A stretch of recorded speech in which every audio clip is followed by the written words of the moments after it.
ಎಲ್ಲರಿಗೂ ಒಂದೇ ಕಾನೂನು ಇದೆ ಅಂತ ಹೇಳ್ತಾರೆ. ಎಲ್ಲಿದೆ ಎಲ್ಲರಿಗೂ ಒಂದೇ ಕಾನೂನು? ಇವ್ರಿಗೆ ಸ್ಪೆಷಲ್ ಕಾನೂನು ಇದೆಯಾ? ನೈಸ್ ರೋಡ್ ಅವ್ರಿಗೆ ಎಲ್ಲರಿಗೂ ಒಂದೇ ಕಾನೂನು ಅಂತ ಎಲ್ಲ ಬರೀ ಮಾತಾಡ್ಕೊಂಡ್ಬರ್ತಾರೆ.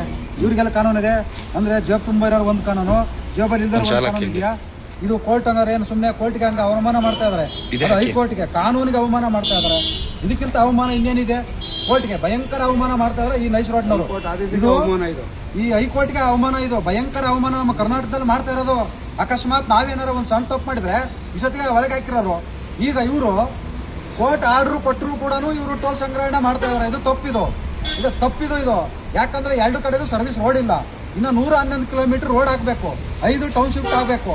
ಇದು ಇಲ್ಲಿಂದ ಹಿಡಿದು ಏನು ಬೆಂಗಳೂರಿಂದ ಹಿಡಿದು ಮೈಸೂರುವರೆಗೂ 111 ಕಿಲೋಮೀಟರ್, 5 ಟೌನ್ಶಿಪ್. ಕೋರ್ಟ್ ಇಲ್ಲಿದೆ ನೀಟಾಗಿ ಬರೆದು ಕೊಟ್ಟವ್ರೆ. ಇದೇನು ಇವ್ರು ಕೇಳ್ತಾರೆ ನೋಟಿಸ್ ಕೊಡ್ರಿ ಅಂತ. ಹೈಕೋರ್ಟ್ ಜಡ್ಜ್ ಮಾಡಿದ್ರೆ ಎಲ್ಲರಿಗೂ ಮನೆಗೆ ತಂದು ನೋಟಿಸ್ ಕೊಡಲ್ಲ. ಅವರು ಪ್ರೆಸ್ ಮೀಟ್ ಮಾಡಿ ಹೇಳ್ತಾರೆ, ಅದನ್ನ ಲಾಯರ್ಗಳು ತಗೊಂಡು ನಮಗೆ ಜನಗಳಿಗೆ ತಿಳಿಸ್ಕೊಡಂತ ಕೆಲಸ ಮಾಡ್ತಾರೆ. ಇವ್ರು ಹೇಳ್ತಾರೆ ಕೋರ್ಟ್ ಆರ್ಡರ್ ಕೊಡ್ರಿ, ಕೋರ್ಟ್ ಆರ್ಡರ್ ಕೊಡ್ರಿ ಅಂತ ಹೇಳಿ ಎಲ್ಲರಿಗೂ ಜಾಬ್ ಇಟ್ಕೊಂಡು ಹೇಳ್ತಾರ. ಟಿವಿಲಿ ಬರುತ್ತೆ, ಪೇಪರ್ ಬರುತ್ತೆ, ಅದೇ ಸಾಕು. ಎಲ್ಲ ಕೋರ್ಟ್ ಹೇಳಿದ್ದೆ ಆರ್ಡರ್ ಏನು ಕೊಡೋ ಅವಶ್ಯಕತೆ ಇಲ್ಲ. ಇದು ಭಯಂಕರವಾಗಿ ಅಕ್ರಮ ಮಾಡ್ತಾ ಇದ್ದಾರೆ ನಮ್ಮ ಜನಗಳು, ಮೊಬ್ಬು ಜನಗಳು. ಇಂಥವೆಲ್ಲ ಪ್ರಶ್ನೆ ಮಾಡಬೇಕು, ಕೇಳಬೇಕು. ಇವತ್ತು ನಾವು 80ನೇ ವರ್ಷದ ಸ್ವಾತಂತ್ರ್ಯ ದಿನಾಚರಣೆ ಮಾಡ್ತಾ ಇದೀವಿ. ಇನ್ನೂ ಬದಲಾವಣೆ ಆಗ್ಲಿಲ್ಲ ಅಂದ್ರೆ ದೇವರನ್ನು ಇನ್ನೂ ಬರೇ ಶ್ರೀಮಂತರ ಆಗ್ತಾ ಹೋದ್ರೆ ನಾವು ಹಿಂಗೆ ಇರ್ತೀವಿ ಅಷ್ಟೇ. ದಯವಿಟ್ಟು ಜನಗಳು ಬದಲಾವಣೆ ಆಗಿ. 80 ವರ್ಷ ಆಯ್ತು ನಮ್ಮ ದೇಶಕ್ಕೆ ಸ್ವಾತಂತ್ರ್ಯ ಬಂದು ಏನಕ್ಕೆ ಬಂದಿದೆ? ಡ್ಯೂಟಿ ಮಾಡಕ್ ಬಂದಿದ್ಯಾ? ಭ್ರಷ್ಟಾಚಾರ ಮಾಡಕ್ ಬಂದಿದ್ಯಾ? ನಮ್ಮ ದೇಶಕ್ಕೆ ಸ್ವಾತಂತ್ರ್ಯ ಇದಕ್ಕೋಸ್ಕರ ಬಂದಿದ್ಯಾ?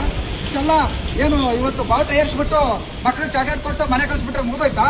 ಸ್ವಾತಂತ್ರ್ಯ ಏನಕ್ಕೆ ಬಂದಿದೆ, ಯಾಕೆ ಬಂದಿದೆ ತಿಳ್ಕೊಳ್ಳಿ ಜನಗಳಿಗೆ. ಸ್ವಾತಂತ್ರ್ಯ ಬಂದಿಲ್ಲ, ಎಲ್ಲ ನಾವು ಬೇಕಾದ್ರೆ ಕೋರ್ಟಿಂದ ಇಲ್ಲ ಸರ್ಕಾರದಿಂದ ಏನೋ ರೆಕಾರ್ಡ್ಸ್ ಇದ್ರೆ ದುಡ್ಡು ಕಟ್ಟಲೇಬೇಕು ಅಂತ, ಟೋಲ್ ಕಟ್ಟಬೇಕು ಅಂತ ಇದ್ರೆ ನಾವು ಕಟ್ತೀವಿ. ಇಲ್ಲ ಇವ್ರು ಬಾಯಿ ಮಾತಾಡಿ ನಾವು ಕಟ್ಟಕ್ಕೆ ರೆಡಿ ಇಲ್ಲ, ನಮ್ಮನ್ನ ಬಿಡ್ಲಿ ನಾವು ಹೋಗ್ತೀವಿ. ಇಲ್ಲ ನಾವು ಕಟ್ಟಲ್ಲ. ಟೋಲ್ಗಳು ಮಾಡಿ ಯಾವುದೇ ರೂಪುರೇಷೆಗಳಿಂದ ಟೋಲ್ಗಳು ಮಾಡಿ ಇವತ್ತು ನಮ್ಮನ್ನ ತಡೆ ಹಿಡಿದಿರೋದು ಇದು ಒಂದು ಪ್ರಜಾಪ್ರಭುತ್ವದ ಒಂದು ಕಗ್ಗೊಲೆ. ಹಂಗಾಗಿ ನಾವು ಯಾವುದೇ ಕಾರಣಕ್ಕೂ ಮುಂದೆ ಸಾಗಲ್ಲ. ನಾವು ನಮ್ಮ ಬಿಡ್ಲಿ, ಇಲ್ಲಾಂದ್ರೆ ಮುಂದಿನ ದಿನಗಳಲ್ಲಿ ರಾಜ್ಯಾದ್ಯಂತ ಎಲ್ಲ ಟೋಲ್ಗಳನ್ನು ಮುತ್ತಿಗೆ ಹಾಕುವಂತ ಕೆಲಸಗಳು ಮುಂದಿನ ದಿನಗಳು ನಾವು ಮಾಡ್ತೇವೆ. 29 ತಾರೀಕು 7ನೇ ತಿಂಗಳು ಕೋರ್ಟ್ ಆರ್ಡರ್ ಮಾಡಿರೋದು. 29 ತಾರೀಕು 7ನೇ ತಿಂಗಳು. ಇವತ್ತು ತಾರೀಕು ಎಷ್ಟು? ಆಗಸ್ಟ್ 15. ಇನ್ನು 4 ದಿನ ಹೋದ್ರೆ 20 ದಿವಸ ಆಗುತ್ತೆ.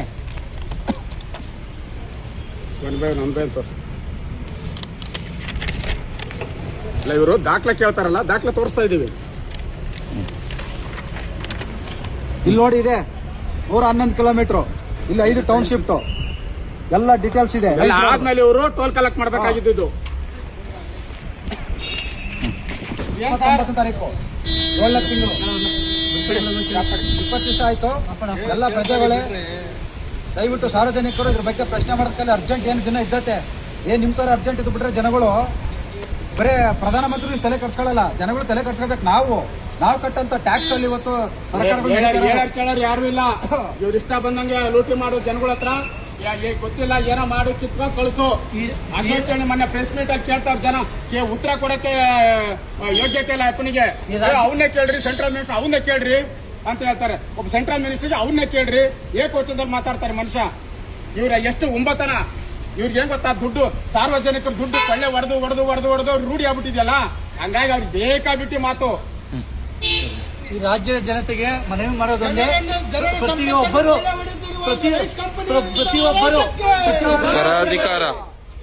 ಕ್ವಶನ್ ಮಾಡಬೇಕು, ಪ್ರತಿಯೊಬ್ಬ ನಾಗರಿಕರು ಕ್ವಶನ್ ಮಾಡಬೇಕು, ಪ್ರತಿಯೊಬ್ಬ ಯುವಕನು ಮುಂದೆ ಬರಬೇಕು. ಪ್ರತಿಯೊಂದು ಟೋಲ್ ಇದು ಮಾಡ್ತಾ ಇದ್ದಾರೆ, ಟೋಲ್ ಸಂಗ್ರಹಣೆ ಮಾಡ್ತಾ ಇದ್ದಾರೆ. ಪ್ರತಿಯೊಬ್ಬರು ಇದು ಮಾಡಬೇಕು.